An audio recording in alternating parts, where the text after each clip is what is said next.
Hey everyone, welcome to This Explainer. Today we are going to completely reframe something that every single one of us is doing right this very second. We're getting older. We always hear about aging as this slow and inevitable decline, something you have to fight off with night creams and hair dye. But what if we've got it all backward? What if we could shift our entire focus from the fear of decline to actionable, proven steps for successful, vibrant aging? Here is our roadmap for today. First, rethinking growing old. Second, the successful aging formula. Third, adapting to physical changes. Fourth, the power of community. And fifth, wisdom across the ages. Let's get right into it. Section 1. Rethinking growing old. Aging as a blessing. To really understand how to age successfully, we first have to tackle the societal anxiety surrounding it. Look, we live in an undeniably anti-aging society. In a lot of modern cities, the elderly have become practically invisible. Take New York City, for example. There are over 1.5 million people aged 60 or older there, yet as advocate Maria Alejandro points out, they're often completely isolated at home, sitting in front of the TV, just abandoned by a culture that's terrified of looking old. But Maria argues for a total paradigm shift. She calls aging a blessing. She absolutely refuses to dye her gray hair. She wears it like a badge of honor. As she wisely points out, aging really is a blessing, because if you don't grow old, well, it probably means you died young. Becoming a senior citizen isn't the end of the road. For many, it is literally the start of another 40 years of life. Section 2. The successful aging formula. Thriving in later years. So if we potentially have another 40 years to live, how do we make sure our bodies and our minds can actually keep up? This is where the science gets super exciting. Let's start with this unbelievable number right here, 122. That is the age of Madame Jeanne Calment, a woman from the south of France who holds the official record for longevity. And she didn't just survive, she thrived. At 122 years old, her brain was as healthy as an 80-year-old's. She was also a brilliant businesswoman. Get this, at age 94, she sold her apartment to a man who agreed to pay her rent for the rest of her life. Well, he actually ended up passing away 10 years before she did. Her story is proof that longevity and real quality of life can absolutely go hand in hand. Now we need to talk about the definition of brain health itself. When we stress out about aging, we usually just worry about losing our memory, right? But true brain health is so much more than that. It's your ability to think, to reason, and crucially, to keep a steady mood. Dr. Gary Small, who is a massive expert in longevity, points out something incredible.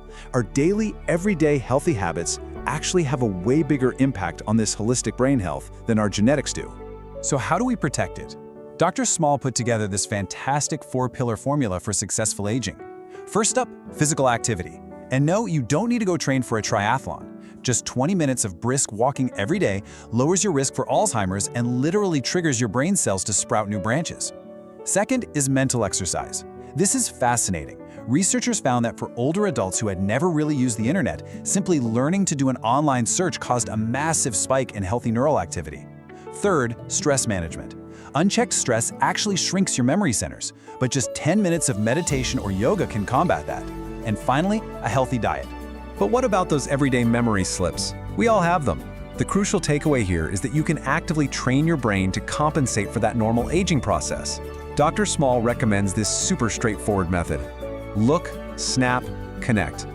Look is a reminder to focus your attention, because honestly, distraction is the #1 reason we forget things in the first place. Snap means taking a mental visual snapshot to tap into our brain's hardwired visual memory. And connect means linking that snapshot to something meaningful to you. Doing this can completely rewire how you remember names, faces, or even just where you parked your car at the grocery store.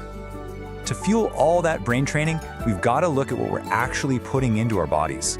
As we age, our brains naturally deal with more excess inflammation. So let's compare the brain boosters that fight inflammation against the drainers that cause it. Omega-3 fats from fish and nuts, lots of fruits and veggies, and even spices like curcumin, which is found in a lot of Indian food, are incredibly anti-inflammatory. They actually boost your memory test scores. On the flip side, refined sugars, donuts, carrying excessive weight, and the cortisol we get from chronic stress act as major brain drainers. They actively bump up the risk of dementia. Interestingly though, even moderate alcohol, like having a glass of wine with dinner, can lower stress enough to act as a booster. Section 3. Adapting to physical changes, physical realities. Because, let's be real, no matter how many blueberries we eat, physical changes are going to happen. Which brings us to a really poignant question. What happens when the body just doesn't keep up with the mind? What do you do when the spirit is totally willing, but the joints are absolutely not? Take the story of this incredible 84-year-old woman from Vancouver. She was a university teacher, spent years writing on blackboards. She was a total doer. She literally built her family's house using a pickaxe and shovel and then went back to university for a second degree. But recently she hit a wall. She realized the glue had dried up in her shoulder joint, causing it to slip and bleed internally. It completely robbed her of her ability to swim, ski, and play tennis. Despite all her amazing life experience, she said, "I wish people had told me what to expect when I was growing up, because I'm still growing up." But her response to this massive loss wasn't despair. It was adaptation. When she realized the doctors couldn't just magically fix her, she took charge. She actually told her physiotherapist to build her a custom support structure out of elastic and leather, kind of like a football pad, just to hold her shoulder together. She realized she had to be the watchdog of her own body. Successful aging isn't about perfectly avoiding physical decline. It's about actively managing the things you can control and always focusing on adaptation over defeat. Section 4. The power of community, healing together. Now, adapting to all these physical and mental changes isn't something we are meant to do alone. But before we can really engage with our community, we have to make sure we're ready for it.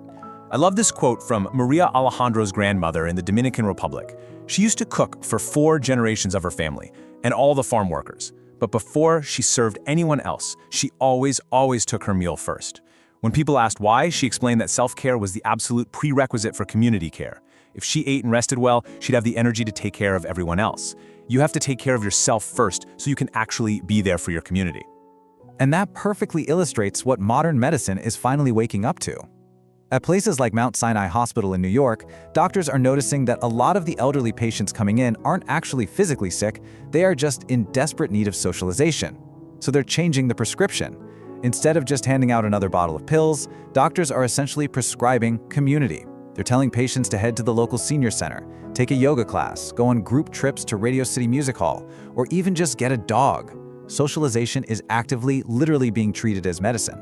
And when older adults do get together, they can literally change public health outcomes. Look at East Harlem. It was a food desert with hardly any healthy options. But groups of empowered seniors got together, went corner by corner, and mapped out all the healthy food vendors and supermarkets, and then gave that map to the whole community.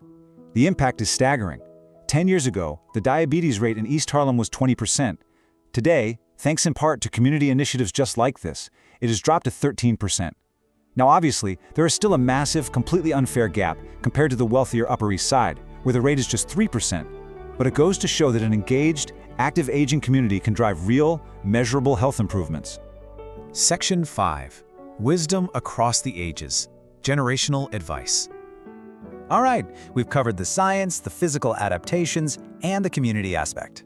To wrap up, let's look at the CBC Radio project, How to Age Gracefully, where they ask people of all ages to give advice to folks just a little bit younger than them. The results are this perfect mix of humor and profound truth. And it turns out, wisdom starts early. Listen to this advice from an 8-year-old writing to a 7-year-old. No matter what anyone says, stay weird. What a great reminder that being authentic is a lifelong pursuit, starting right there on the playground. Then as we hit midlife, that childhood lesson evolves into something deeply liberating. A 47-year-old advises, stop caring so much about what other people think. They're not thinking about you at all. It's a little blunt, sure, but it is a completely freeing truth that drops that exhausting burden of always needing external validation. And as we push into our later years, the advice gets incredibly practical.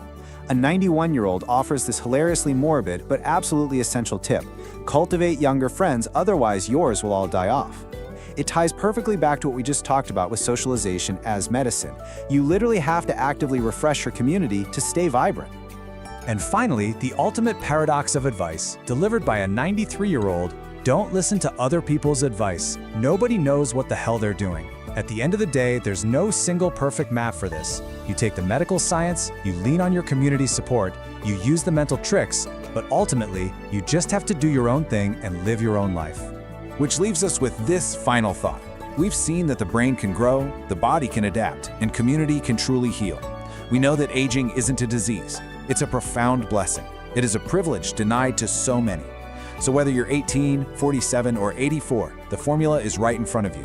Eat well, keep moving, learn new things, and stay connected with the people around you. The only question left is, how will you choose to live your next chapter? Start making those choices today. Thanks so much for joining me on this explainer, and I'll catch you next time.